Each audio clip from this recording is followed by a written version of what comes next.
So the small class of pistols. I mean, these are really a desirable pistol.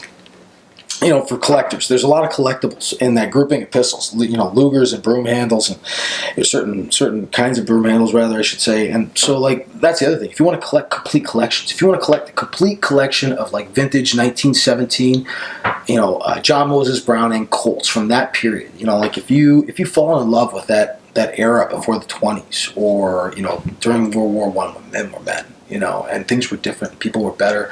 If you want to feel that connection to it, I haven't found many ways that will compete with a firearm. Shooting a firearm from that period, you can really tell that we've evolved, and so has the technology, and that's really cool. So, but there's that class that I can't own, or I can't complete that collection because I can't own that little one. But they trust me with all these, but they won't give me this little gun that's this big, that shoots a bullet just a little bit faster than I might be able to throw it.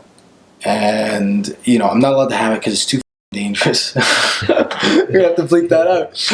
No, but it's funny though, because you trust me with these guns, but you don't trust me with this little gun that I really want to own. And truth be told, I actually had a 12.6 license once upon a time.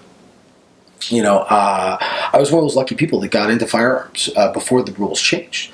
And so, because I happened to have a small one when they changed the laws, I was granted this 12.6 license, which was really cool. Not really at the time. I just thought, well, fine, I just keep getting. Yeah, I'm able to continue buying these collections, or these pieces, where others can't. I never really thought about how special it was until I lost it, because I failed to renew my license on time. And so, there I was. I tried to renew my license, and they didn't grant me that same license back. And I was told, well, we just don't generate new numbers. And so I sat there and I kind of scratched my head just like I am now. And I thought, it's a number in a computer. I still have the gun. What's the point? Just I think you should be able to type in another number and just give me another license. And they said, no, it just doesn't happen that way. When you neglect to renew your license, we take you to that category and you don't ever get it back. So, I understand that several people actually tried to fight it in court unsuccessfully. The people in those categories had to forfeit their guns. So, collections that might have been worth thousands of dollars were suddenly forfeit because you no longer were part of that category of pistols that you were for however many years before and were never an issue.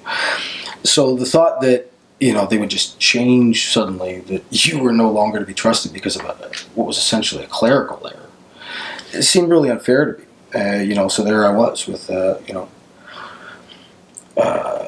license that I hadn't renewed on time. And then I was told to turn it in. And I sent off some appeals, and I don't know if I even got responses, to be perfectly honest. And I let it go for a little bit. And I thought to myself, well, I guess I should turn it in. So I turned it in for destruction. But that was money that I had spent on that pistol. And I really wanted to continue owning that pistol. And there just didn't seem to be any good reason for not giving me the ability to continue owning that pistol. So, here I am years later. And I used to own those little pistols. And I have friends that own those little pistols. And I can't, apparently, according to the government, be trusted to own these pistols anymore. Even though I've become more seasoned, even though I've continued to stay out of trouble. There just doesn't seem to be any mechanism in place from an administrative perspective that would make any allowance for you to suddenly be the person you were 20 years before. Which seemed to me to be completely wrong. And so, I still want to own guns like that.